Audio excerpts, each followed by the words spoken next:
Hi guys, thanks for joining me. So as you can see, we've got the second build from the box set from Airfix that included 4 destroyers, and this one is HMS Cossack.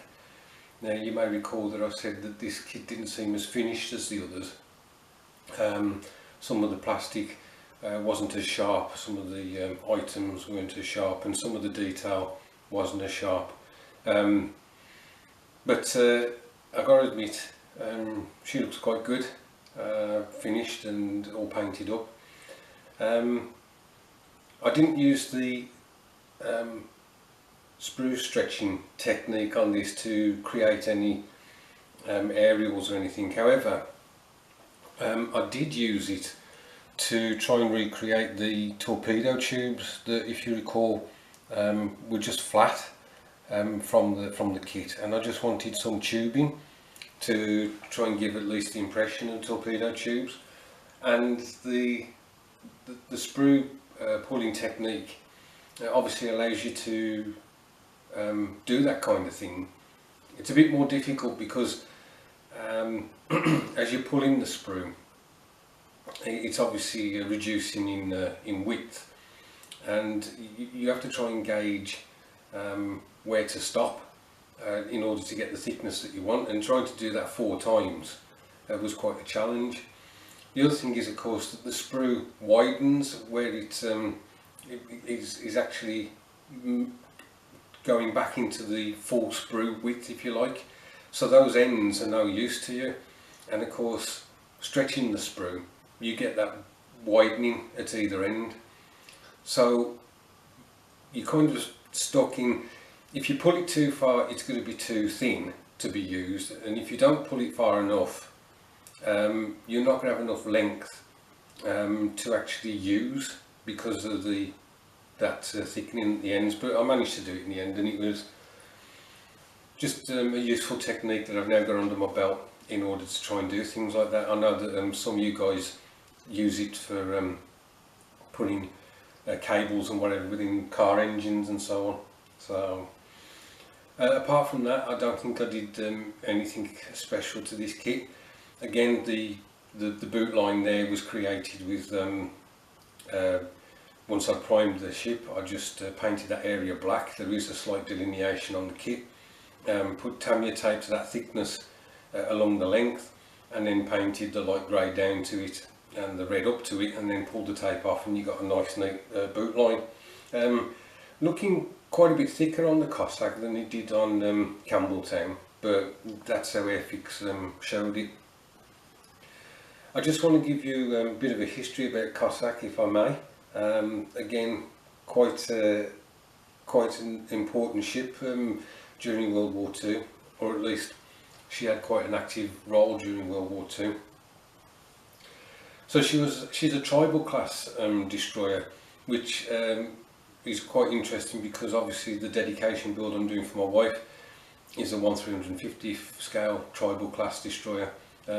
Cossack, I assume the British decided that was a tribe, similar to Eskimo and Zulu and 1 or 2 others.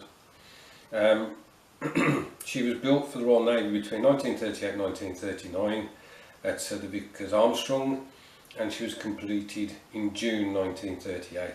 In February 1940, the Cossack was one of a patrol operating off the Norwegian coast when she received a report that the German tanker, the Altmark, had been sighted. The Cossack pursued the Altmark into an ice-covered fjord, and a boarding party captured the German ship, liberating 299 British merchant seamen who were prisoner on board. Now, that's quite a short passage about something that was quite a thing at the time. Just to give you a bit of history about the Altmark, she was a supply ship for the pocket battleship Graf Spee, and I think I'm right in saying that when the Graf Spee was out in the South Atlantic, when she was operating there, this tanker, she would meet up with this tanker and get new supplies. Now, before the Graf's Bay met up with the 3 British cruisers and we had the famous Battle of the River Plate, she transferred all the British prisoners from herself to the Altmark. Now, I think I'm right in saying that, is it Langsdorff, who was the captain of the Graf's Bay? He treated his prisoners very well, but the captain of the Altmark was a different kettle of fish, and I think the British sailors basically were a bit malnourished and so on, and weren't receiving food. Now, when the Cossack chased the Altmark into this fjord, she was actually in neutral Norwegian waters, and consequently the Cossack shouldn't have entered that area of the Norwegian Sea. But she was after the Altmark and she was after the prisoners, and so there are times when us British don't play by the rules. Of course, the Cossack, and I think there was a couple of other destroyers that were nearby, they were, if you like, intercepted by Norwegian naval vessels, but the Norwegians didn't interfere. They were apparently invited to board the Altmark with the Royal Navy officers to search the Altmark, but the Norwegians said that they'd already done that and they hadn't found any prisoners. But the British captain was under orders from, I believe it was from the Admiralty, possibly as high up as Churchill, that the Altmark was to be stopped and searched because of the fact that the prisoners were on board. And that's what happened. The Altmark actually ran aground, and then there was a boarding party from Cossack.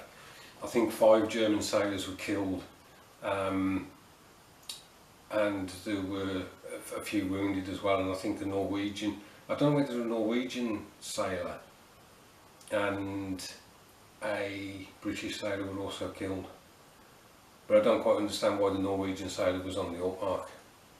Anyway, so, you know, the Cossack, she gets all the blokes off, brings them back to Blighty, and Britain goes wild over another success at sea. Soon after, in April 1940, the Cossack took part in the Second Battle of Narvik. So this is when we've moved on a bit, and now unfortunately Norway has been invaded by Germany, and consequently there's some naval action around some of the fjords, and in this instance, as we see, the Second Battle of Narvik, and she received heavy damage. In May 1941, the Cossack was once again in action, this time against the Bismarck. Together with other destroyers, the Cossack attacked the Bismarck, preparing the way for her eventual sinking by torpedo. The Cossack herself was sunk off Gibraltar on the 27th of October 1941 after being torpedoed by a German U-boat. So, a bit of history there about, as I say, certainly for the Royal Navy, quite a famous ship. I don't know whether any ships since her have been named Cossack. It'd be an interesting thing for me to find out. So there we go, finished in the green again for the decks, which, as I mentioned, for the Campbelltown is like is a product made by Semtex, or was made by Semtex, and this is an anti-slip. I believe the other ship from this box set, the other destroyer, HMS Hotspur, will also be finished in the green because it was the colour for the period. The boats have been picked out with the white cabins and so on, and the depth charges have been painted in black. But that's about it, guys. A nice kit to add to my collection. As I keep saying, it's full steam ahead at the moment with the all at sea group build. I'm really enjoying it, and I'm trying to keep up with everybody's builds for this group build, and also the big rig group build, which seems to be rolling quite well at the moment as well.